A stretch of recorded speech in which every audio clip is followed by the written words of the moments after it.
Welcome to I and That Guy. I'm Wes Chatham, and this is my good pal, Franck. Episode 213, man.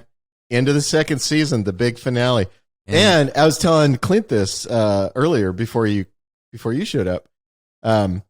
This is the episode that started our tradition on the show of Daniel and I writing the last episode of every season with the showrunner, Narain. This began a lifelong friendship because now Narain and Daniel and I are doing all kinds of projects together. We just really like working together. But this is the first one we did. You guys have a great working chemistry. Do good stuff together, so that's smart that y'all are continuing on. That's one of the things that I've discovered about this business is it takes up so much of our lives. So you make these deep friendships, and then the reality is it's just such a joy to continue to work with your friends and do things with your friends because usually you guys have the same taste and you enjoy hanging out with each other. And if you're going to be working, you're going to be doing a lot of hanging out. So you might as well do it with somebody you care about. Yeah. I mean, why work with people that you don't like? I mean, ask Clint. Does Clint work with a lot of people he doesn't like? A handful. Well, particularly on this podcast, he works with two people he doesn't like. He doesn't really like. I guess it's more he doesn't respect. I think I think he's indifferent about liking us. I think it's more about just zero respect. My favorite example of somebody being forced to work with somebody you don't like, of course, is Die Hard. Holly McClane has to work with Ellis. Yeah, it's the best example of that, I think. Yeah. I think Die Hard is the best example for anything in life. And I actually, even in this episode, I noticed that you had a little nod to Die Hard when Bobby was caught in the elevator shaft. That's right. Yeah. So basically, Die Hard colors everything that we do. I think it does. And you know, if anybody's having like a marriage issue or a moral issue or anything, I will always refer them to sections of Die Hard because McClane is one of the great Buddhist teachers and Eastern philosophers. Yeah. One, this is why I don't respect you. Two, he gets divorced. So don't use him as an example. All right, we've done beating up on Clint. Now we can move on to actual things that matter.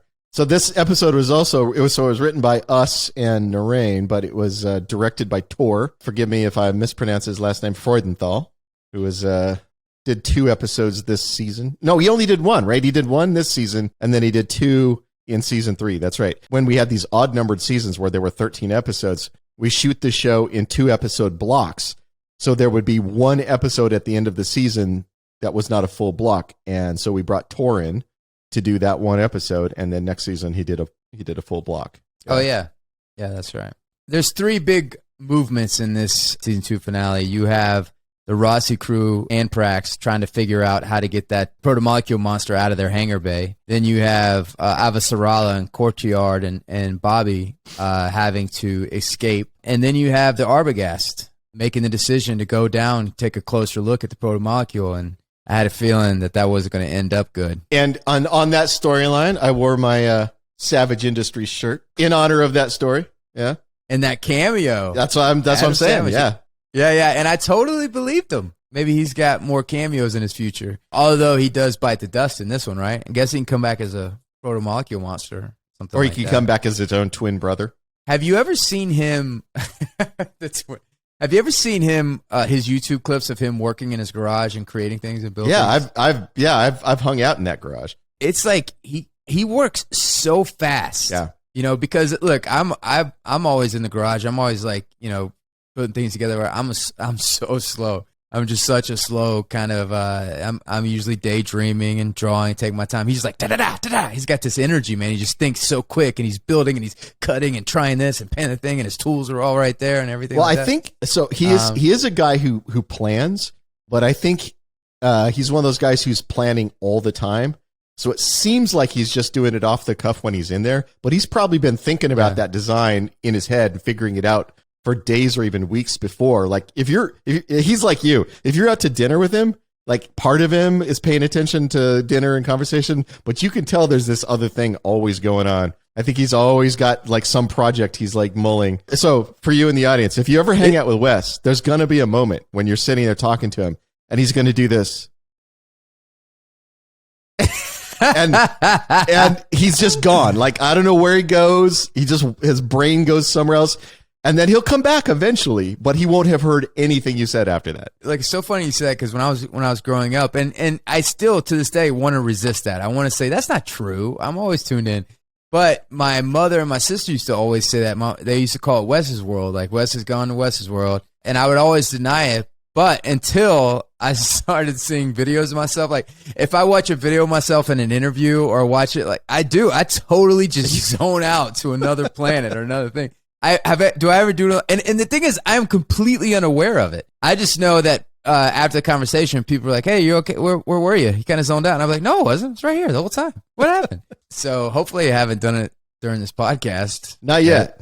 Yeah, but I definitely my mind takes a little bit of a vacation, or I'm visualizing what you're telling me because I'm a visual person. So if you're telling me a story, I usually just zone off and see the story play out in my mind. That's a lovely excuse, Wes. I think you just like ignoring people. Yeah. So yeah, the Rocinante, they have a problem. They're back on the ship, and they notice that there is a protomolecule monster in their hangar bay. They have something that stowed a ride on them, and they got to figure out how to get rid of it. Yeah. And we're getting a little bit of old Holden, who's back, who basically got snapped out of the Moby Dick crusade when he realized that he was going to put the person that he loves most at risk, and Alex was the one that snapped him out of it, and he admitted that to Naomi. But when you see the protomolecule monster in there, he gets fired up again. He's like, "We're gonna fucking shoot it. We're gonna shoot it again." And she said, "Yeah, plan B, yeah, to make sure plan A works." And Holden and Amos go down there, and they just start shooting it, and it doesn't really work out well. No, it doesn't. One of the things that we like to do on the show is put people in situations that they haven't been in before. I mean, every show does that. We're not unique in that way. We like to take a character who's never had to face a certain kind of problem. No, that's completely unique to the Expanse. No other show, no other show has ever done that. Yeah, we're just geniuses that came up with that idea. Geniuses. But taking Holden, and he's been like you said last episode, he was on his Captain Ahab thing, right? Hunting his white whale to the exclusion of all else. You have that moment where he goes, "Oh, I did this wrong. I risked my family for my own obsession." He gets that moment where he comes back. He and Naomi get to share a moment together, and he's like, I'm back with my people now. And then we stick him in here and we pin him to the wall with a box, and we make him think he's going to die. And have the whole episode about, from Holden's perspective, the whole episode is about him reconciling with his own approaching death. So Prax, who's the plant guy, realizes that the protomolecule monster is just trying to get to a fuel source, and he comes up with a plan. He recognizes that the monster seems to want to be near radiation, and they have enough information about the protomolecule at this point that they recognize that the protomolecule sort of feeds on radiation. The monster's trying to dig through the ship to get to the reactor room, and that will fuck the ship up, so that's bad. So his plan is, let's give it an easier food source, and then it'll go after that. It'll go chase that. So they get some radioactive material out of one of the nukes on board and use that as a lure to get it to chase. Now, what are the rules of the protomolecule monster? Because obviously, if you attack it and it feels like you're a threat, it'll attack you. Yeah.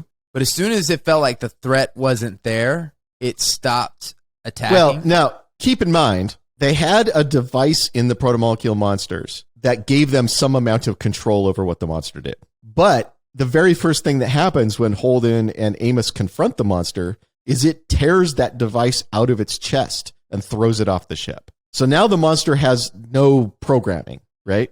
And so it reverts to a sort of animalistic state, and its animal state is it wants to feed. It doesn't care about the humans. The humans aren't a threat to it. It wants to go get some food.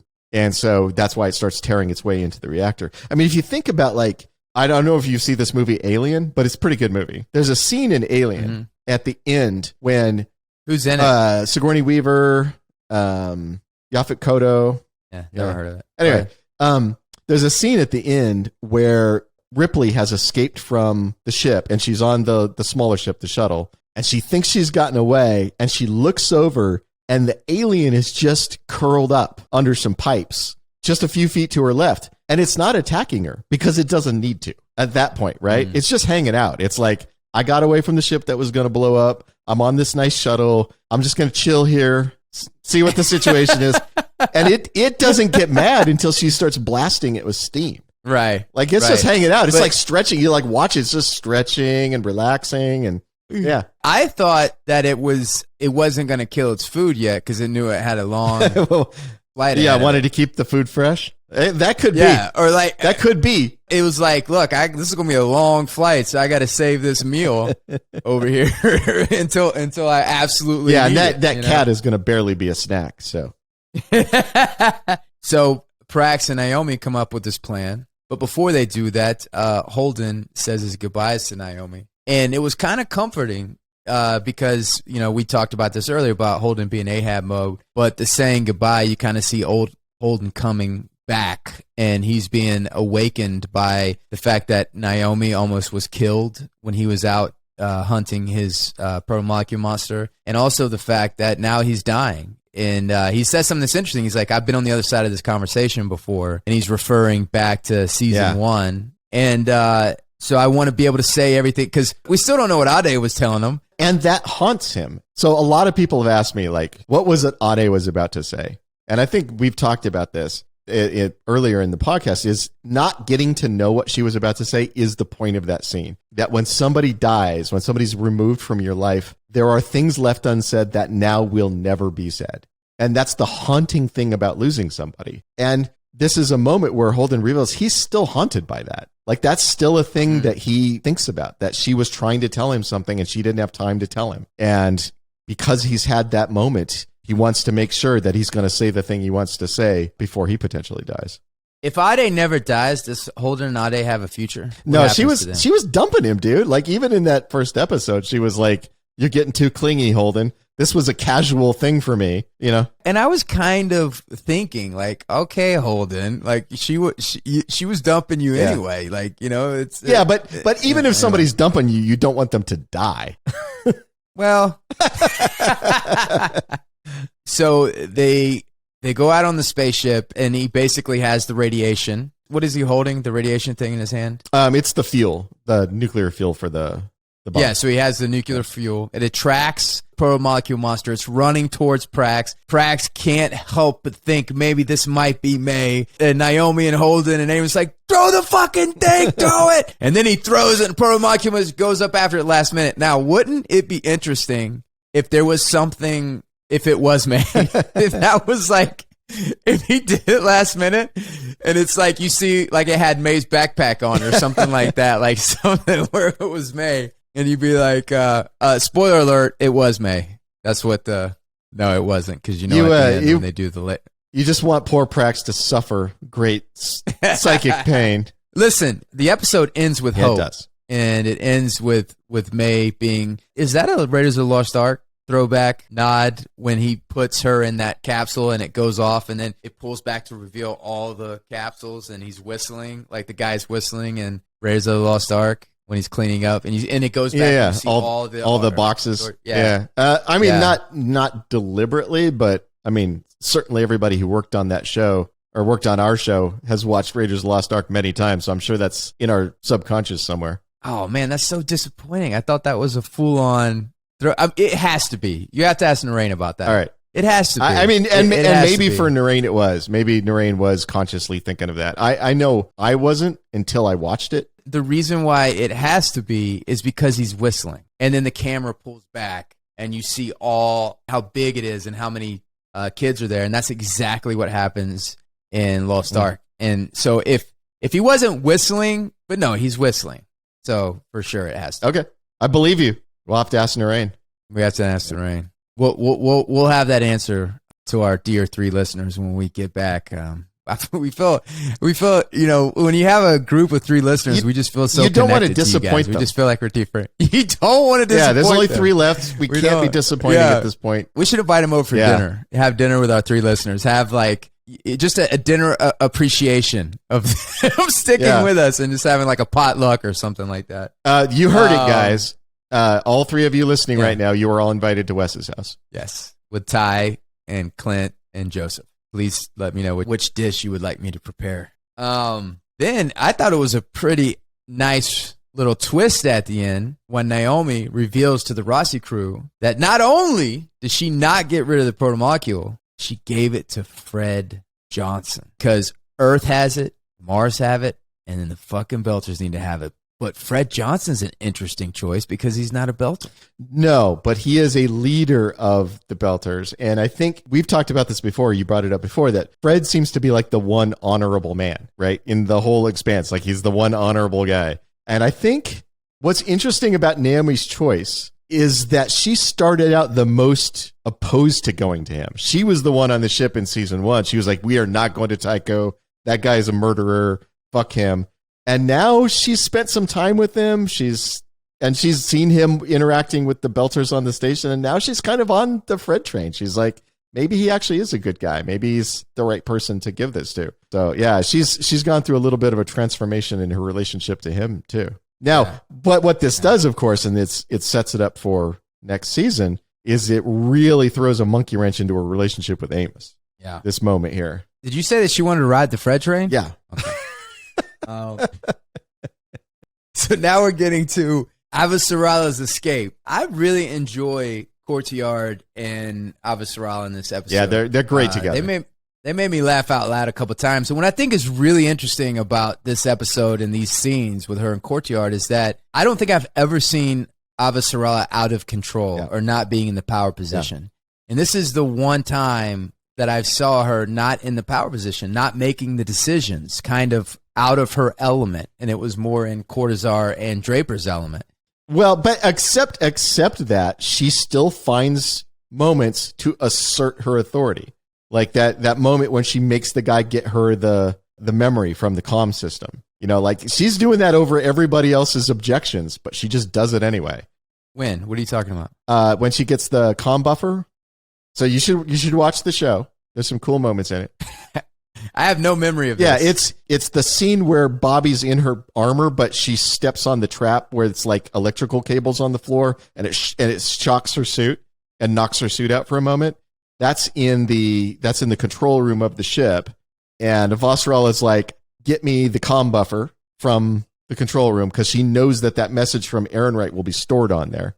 Is that this episode? Yeah. No, this episode ends with Bobby just showing up and kicking everybody's ass, and it ends there. I think you're talking about the beginning of season 3, because you know what? You're 100% right. I should try watching the show. You're 100% right. And you know what? The end of this season, the beginning of next season are totally mixed together in my head. Yeah, I'm embarrassed now. I should try watching the show sometime. Maybe I'll learn a thing. Yeah. Look, it's understandable. You have the whole thing you're right. in your head. No, you are 100% right there. Yeah. And so I find that it's really interesting seeing her in that position. Yeah. And I really like the moment where Courtyard is negotiating him and Bobby getting off the ship if he gives up Avasarala. Yep. And she's sitting there like, you motherfucker. Like, right, you're talking about this right in front of me. You're negotiating this. I like how she asks for the gun back. When he's doing that, she's like, give me the gun back. Yeah, give me the gun back. And he grabs her hand and he doesn't let her do it. And obviously, what is revealed is that all Courtyard was doing there was playing for time. He's just playing for time. He knows Bobby's out there somewhere, hopefully going to rescue them. He just needs to buy time, because if the 4 guys in the elevator rush into the room, he knows he probably can't stop them all. So he just needs them to not rush him until Bobby gets back. So he's buying time, but at the same time, he's still, even though he's shot and bleeding out and buying time and knows that he's going to do whatever he can for Avasarala, and that even if he has to give his life for his 5, but he's still messing with her. Because he's still messing with her, and he's razzing her. And I love that. I love that thing, and where something is really serious and the stakes couldn't be higher, and they're still, she's, he goes, I'll try to bleed slower. And I like the moment between them where she basically calls him out and saying, you got my son killed, you owe me. And Kochar says, I got your son killed, I owe him. And the way I'm paying him back is by keeping his mother alive. And it just flips the dynamic. It has felt like Kochar's doing all of this to make up to Avasarala for the fact that he got her son killed. And you realize, no, it's the exact opposite. Everything he's doing is for his dead friend and the memory of his dead friend. And it just completely flips the relationship around. I love that little moment between the two of them. Are you complimenting yourself as a writer? You know what? I'm guessing that you're like it was just particularly well written. It's like, honestly, I wonder who wrote it. Honestly, I'm guessing that moment was probably Narain, because we split the writing up. By the way, and not that I'm disagreeing with you. I mean, my writing is brilliant, but this is an interesting point you bring up, that when 3 people write an episode like that, how does that work? What tends to happen is you split up who's doing the first draft of different sections. So I write a lot of Bobby's stuff. I wrote a lot of the stuff on the Rocinante with Amos and Holden's conversation. I write a lot of Amos stuff. So like the stuff on the Rossi is a lot of my stuff. The stuff with Bobby where she's fighting her way through the ship is a lot of my stuff. Narain, I think, probably he loved writing for Katjar and Navasral. I'm betting he wrote most of the first draft of that stuff. And then Daniel, he writes like all the cool sciencey sounding stuff for the biology. So I'm betting he wrote like almost all the Arbogast stuff. I know he wrote Naomi's speech at the end where she's talking to Holden about why she gave the protomolecule to Fred. That speech is 100% Daniel. Daniel writes every speech in the show. Yeah, he's the show. He's the guy who writes speeches. Yeah. And what's funny about it is like when you're doing this kind of TV, everybody gets rewritten. There's no insult to that. Like if you write something, multiple people are going to do rewrite passes on it. You know, senior writers on the show will take passes if the showrunner asks them to. The showrunner takes a pass on every script regardless of who wrote it. That's just a normal thing. When Daniel writes a speech, almost every time it is like 95 to 100% the first draft of his speech. Like he's just got a gift for that shit, man. He's just a good speechwriter. And every time he does it, everybody reads it and goes, no, that's fine. Yeah, let's just leave it the way it is. So speaking of the Arbogast stuff, so they make the decision to go take a closer look at the protomolecule, and which is visually, so the visual effects in this, they have some really great moments. And that one where the whole ship gets taken apart. Point by point, and then we get to see Adam Savage again, where they're going down, and it's the noise and the fire and the turbulence, and all of a sudden it just stops. Yeah, there's this peace, and everything gets taken apart, and they're still alive, without any atmosphere or being out there in Venus somewhere. Actually, there is some breathable atmosphere high up on Venus. Like if you get down too far, it gets really hot and kind of acidic and all kinds of other terrible things. But at the very highest levels of Venus's atmosphere, it's kind of Earth temperatures and it's got a lot of oxygen. So you could probably live for a couple minutes up there. Oh, for a couple minutes. So it's not like you couldn't do a movie where people live in like a skyscraper, like at the top of skyscraper. So Venus. One of the things that, sometimes people pitch a thing for real and it'll sound like sci-fi. One of those was that one of the places we could colonize is the upper atmosphere on Venus. We could build like floating cities that floated around in the habitable band of Venus's atmosphere. I don't know that we'll ever do that, but it's a cool sci-fi idea. Yeah, that's what I was about to say. Should we do that? Like you and I will just fund that?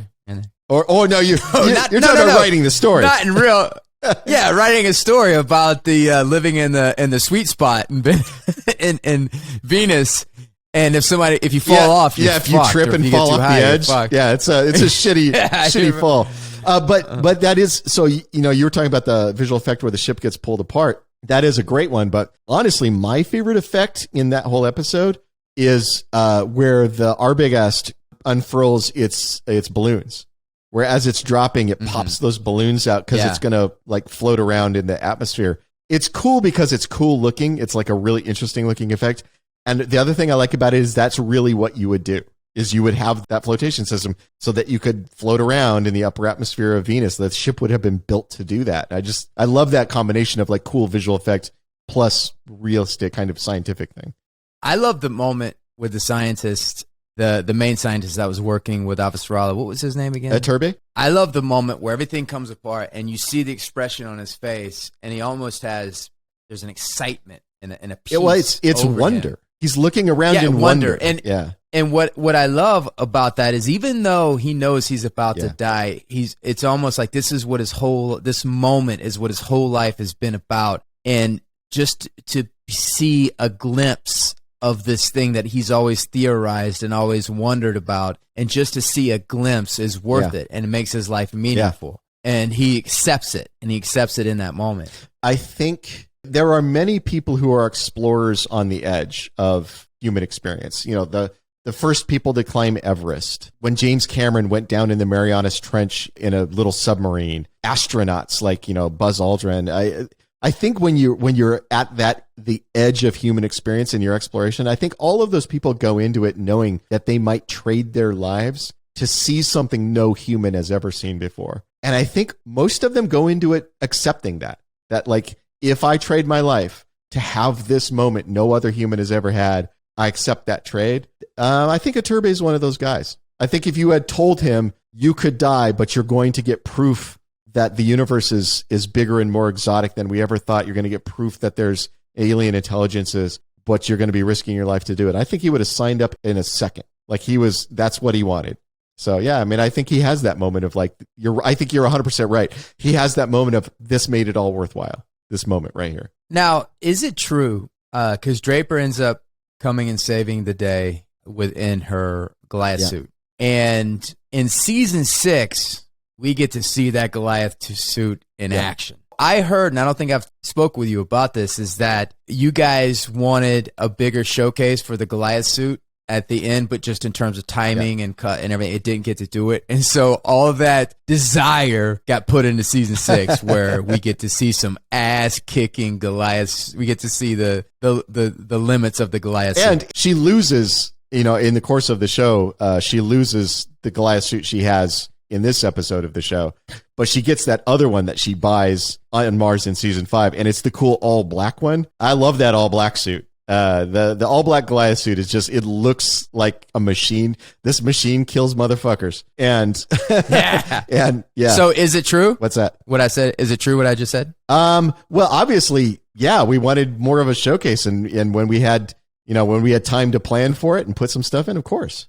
Because sometimes things don't work out, but they end up being better. I just feel, going back and looking at season 6 that hasn't came out yet, that pent up enthusiasm and wanting something to happen really cuts loose. And so sometimes, and now it's better because you've teased that suit, and now we get to see it, in a really great payoff. And yeah, well, I mean, I think we have some really nice moments for Bobby next season when she's fighting Protomonster. Spoiler, if you haven't watched the show, she fights a Protomonster. There's some moments like that we've teed up. So yeah, but yes, we have way more of that in season 6 than we did before. Yeah. All righty. So we're running a little low on time, so let's jump into our category and do our Tie and That Guy Top 5. Again, this is the classic Monster in the House premise, where there is a monster and we are trapped inside the house. And the house just means it could be an island, or it can be a container, it's just as long as you're trapped in with a monster. And Amos and Holden were trapped with the Protomolecule monster. In honor of that, our list is Monster in the House movies. And the name was coined from that book, Save the Cat. Yeah. That's the first time I heard about it. Was that, that's the first time I heard the name of that genre. Yeah. But like the quintessential archetype for that type of genre would be like Alien, where they're in a spaceship with an alien. They can't get out. This alien is after them. And I'm going to give you my pool, and I'm going to list some of the movies that we've already ruled out, because I know people are going to be like, what about Jaws? Jaws is Monster in the House movie. And I thought it was. I thought Jaws was a Monster in the House movie, but Ty and the list sheriff talked me out of it. But I'll give you the list. So Alien, Jaws, Jurassic Park, Nightmare on Elm Street, Dog Soldiers, Psycho, Texas Chainsaw Massacre, Pitch Black, From Dusk Till Dawn, Gremlins, Godzilla, Cabin Fever, The Thing, The Village, Friday the 13th, The Cable Guy, Anaconda, Halloween, Tremors, The Others, Predator, Howling 1, Howling 2, Bubba Hotep, Needful Things, A Quiet Place, The Babadook, Evil Dead 2, and The Descent. Now, we didn't do zombie movies or ghost movies because we've done a lot of those, and we went into depth of those. So we but what about Die Hard? McClane is trapped in the Nakatomi building with the monstrous Hans Gruber. How dare I? Die Hard. Oh my God. I can't. Well, you know what? Die Hard just lives at number 1. yeah. So you don't even have to. We all agree on that. Yeah. We all agree on it. Just Die Hard or whatever. I mean, my favorite of those movies obviously is Alien. We've talked a lot about Alien, so everybody's going to know that my top pick is there. But you got some interesting ones there, because like things like Nightmare on Elm Street, the house is your own mind, right? Because when you're dreaming, you're trapped in the dream. You can't escape it, and that's where the monster lives. I mean, there's some interesting stuff like that. I think. Well, real quick on A Nightmare on Elm Street is that I saw that not too long ago, and I forgot because of all the craziness with all the sequels and everything. I forgot what just a well-made, like how good that movie is. The first one is good. It's really good and original and new and fresh and just a really well-done horror movie. Do you have Cabin in the Woods on your list? Okay. Yeah, I do. So the thing, the thing is definitely gonna be on the list. It's like one of the great things. So obviously, Aliens number one. I did have Jaws at number two, but you talked me out of that. So here's let's for the three listeners, let's explain what our conversation was, which is that we wouldn't want to. I think for me, for a thing to be a true monster in the house story, you have to be trapped in there with it. And Jaws, they're hunting it. Now, once they get out there and they realize how much more terrifying the shark is than they expected, and you're going to need a bigger boat moment, then the tables turn on them. But they went looking for it. They were hunting it. And before the boat gets hit and starts to sink, they could have just turned around and left. And I think if you can just leave and you'll survive the story, it's not a true monster in the house story for me. But what creates the monster in the house energy, and I'm not saying this qualifies it, but this definitely inches it towards it, is the mayor's greed and wanting to keep the beach open. So you have all these innocent people that aren't trapped out there, but they don't know any better. And so they're going in the ocean. That then traps the sheriff into a gridlock within the shark because there's constant people going into the ocean, and that's not going to stop. Yeah, that feels like a bit of a stretch. That's reaching. That's a bit of a reach for me. Like, Wes, what do you think a house is? No, but the monster in the house, like if predators in the jungle, they could walk. In the same way that I don't think Jaws works, I do think Predator works because they're not there hunting the predator. Like I feel like if they had gone into that jungle to hunt the predator, it wouldn't be a monster in the house movie for me. But it's like you're in the jungle. It's incredibly oppressive. It's incredibly claustrophobic. They have that great moment between Bill Duke and Jesse the Body Ventura when he says, "This is some badass bush, and if you lose it in here, you're in a world of hurt." I mean, even hardened jungle fighting soldiers feel oppressed by that jungle, feel trapped by it, right? And so when the predator shows up and it's totally at home in the jungle, now you're trapped in the jungle with it, right? Is the idea. Right. To me, that's the important element of a monster in the house story is you're trapped in its element with it. Right. And it's not like you were hunting it. You were there and it showed up and now you're fucked. Yeah. Right. And it's interesting to talk about this because Alien, like what I've read about the pitch of Alien was it's Jaws in space. Interesting. And essentially there was an article or something about how Jaws is the same movie because the guys that wrote it wanted to create the same thing within space. Anyway, I get it. So Jaws is not going to be on the list. But I would say The Thing for being number two. What do you think? Yeah, I mean, I think The Thing is one of the best examples of that trope because not only are you trapped in a base with this monster, but you're trapped in a base at the South Pole. Where the fuck are you going to go? You're at the South Pole. It's not like you can run outside and run away. If you run away from the house, you die. And I think that's what makes a great monster in the house story tick is running away from the problem, running away from the antagonist is not an option. In Alien, you can't just get out of the ship and run away. You can't. The alien is in the same little bubble of air that you're in. There's no way to escape it. The Thing, they're trapped at the South Pole in this little base, and if they run away outside, they'll freeze to death and die. That, to me, those are the classic. And we were talking earlier about Cabin in the Woods. I think Cabin in the Woods is a modern take on that, but it's the same thing where the characters have that moment of, let's get the fuck out of here. And they do, and they realize they're trapped in this shield, so they cannot escape. That I think in order for a story to really work for me as a monster in the house story, it has to have that moment of let's get the fuck out of here, and you realize you can't. Even when Ripley does eventually escape the Nostromo on the little shuttle, she realizes the alien's in the shuttle with her, so like it followed her there. In honor and respect for Nowak, we gotta put Tremors on the list. Tremors is great because Tremors it's bigger than a house, obviously, but you are surrounded by the desert, and these things like they keep trying to get away. So, and I think that's the thing with Jaws. I think maybe this is a better explanation for it. In Jaws, by the time they realize they're in trouble, it's sort of too late and the boat's already sinking.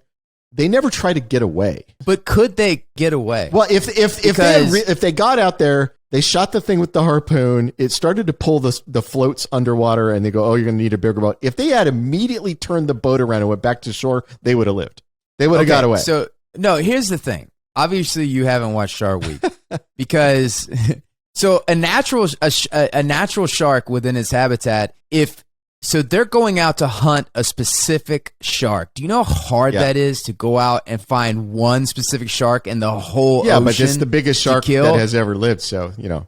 It's the ocean, man. It's the ocean, no matter how big it is. What my understanding of Jaws is that there's a supernatural element where the shark was hunting it, and that the shark kept showing up where it was because it was after the boat. It was after the people. It had a personal feel to it. I think you're thinking of Jaws 3, The Revenge. I don't know if I've ever seen Jaws. I think you're mixing those up. Is it just a coincidence that they're out in the ocean and they find the shark that they were after?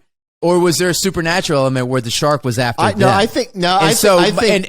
My argument is once they shot the shark, I don't think there was no getting away from it. Once they go out in the ocean, the shark's there. I do not buy your supernatural premise. I do not think. So you think Jaws just happens to be a big ass shark? I think it's just a big ass shark, and I think they're not in shark infested water. So when they went out and started chumming for shark, which is when you throw the bloody meat overboard, there was one shark that was going to show up, and it was the one that was hunting the beach. So that all feels very rational to me. There was no other sharks in the area? They certainly don't act like there are any other sharks. So you think one big ass shark in a no shark ocean is rational? Okay. Texas Chainsaw Massacre, that's a good monster in the house. Yeah, once they get in the house, that's pretty terrifying. Okay, so Aliens at the top. The Thing is number 2. I'm going to argue for Evil Dead 2. I love Evil Dead 2. It's the classic cabin in the haunted woods with all kind of crazy shit breaking in and trying to kill him. I'm an Evil Dead fan, so you got me on that one. You had me at Evil Dead. But are we going to put Tremors on there? I'm a huge Tremors fan. And when are we going to do our episode where we bring Dan Nowak on to talk about Tremors? The world's greatest authority on Tremors. He is the foremost authority on Tremors. And if you want to see Nowak get animated, you bring up Tremors and he's all in. You think Predator for number 5? Predator's pretty great. It's a fantastic movie, and it matches all the criteria for me. It's guys who are trapped in something, which in this case is this really forbidding jungle, realize that there's a monster in there that has that sort of supernatural element. It's stronger than them. It's faster than them. It has better weapons than they do, and there's no way to escape. That to me is classic Monster in the House. Trapped in the house with the monster moment. And the thing is, they keep doing smart stuff. That's the other thing that we were talking about this when, movies that actually work, horror movies that work on me are movies where people keep doing smart stuff. The thing is with Predator is those guys are like badass commandos. They keep doing smart stuff. They set up like the little hilltop where they got all the mines, they put all the claymores facing out and they're all ready for it to show up. And it kills Jesse Ventura and it drags his body away. They do the thing where like Bill Duke spots it in the trees and he's like, oh, okay, Carl Weathers is going to sneak around behind it. And then, they'll take it out that way. That doesn't work. Like everything they do that's smart to try to defeat it fails because it's just so much more terrifying than they can understand. Which it's just the same thing in The Thing, the same thing in Alien.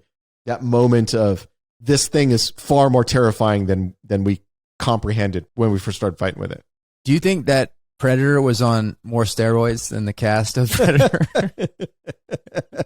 he had futuristic steroids that was like way more superior to their steroids. I think there was a lot of steroids and HGH on that set. Yeah. Because that was just there's two skinny people on the entire set, and one of them is the screenwriter, and the other one is the woman who they rescue. Those are two skinny people. No, I guess. Yeah, you're like, what is Shane Black doing there? You're right. Why is skinny ass Shane Black hanging out with all these badass commandos? No, I guess the other one is the dude who has the grenade launchers. He's kind of skinny.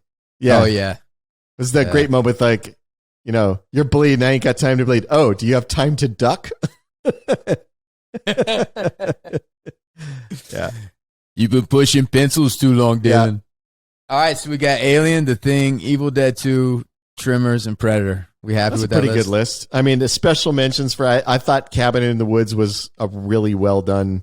The Descent. Descent is a fantastic movie. I can't praise that one enough. That, like, the first time you watch The Descent, especially if you don't know what you're going into, has some really exciting moments in it. Now, look, I'm being serious. I'm asking a serious question. Could Die Hard be considered a Monster in the House movie? Because he's trapped in that. I mean, I think he's trapped in a building. Uh-huh. The monster is this group of terrorists that are better armed than he is. Hans Gruber's a sociopath, right? Like, kills people without even blinking. Right. And I think there's a strong argument to be made. If you're going to make this terrible argument, the monster is John McClane, who's like a boogeyman murdering these guys every time they turn a corner. Oh, you know what? That's actually a really interesting spin on the trope. That the good guy is actually the monster trapped in the house. Yeah. What have I done? That's actually a great idea. Yeah. That's true, because they keep trying to defeat him, and he keeps foiling all their plots to kill him. Well, they kind of did that in the latest iteration of Halloween, because she trapped him in her house. Yeah, with all those traps and everything like that. And I really enjoyed that. I actually liked that version of Halloween.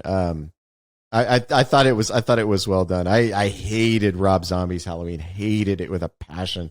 So when they sort of like erased it by making this new one, it made me happy. Alrighty. Well, thank you guys for hanging out with us, all three of you. We can't wait to have you over for dinner, have a barbecue, and next time we'll have Clint tell us his closest brush with death. Yeah, we'll save that for next time. Unless you want to tell it right now, Clint. Well, it's not that long a story. I was actually visiting my ex-wife at a Halloween party at the building she worked in. Your ex-wife tried to kill you? No, there was a terrorist situation. So Clint was trapped in Nakatomi Plaza with some terrorists. It's not Die Hard because I changed the holiday. It's different. I was like, wait a minute, Clint had an ex-wife? I'm sitting there trying to like figure this out in my head, and then it's like, oh, I see what you did there. You're so clever.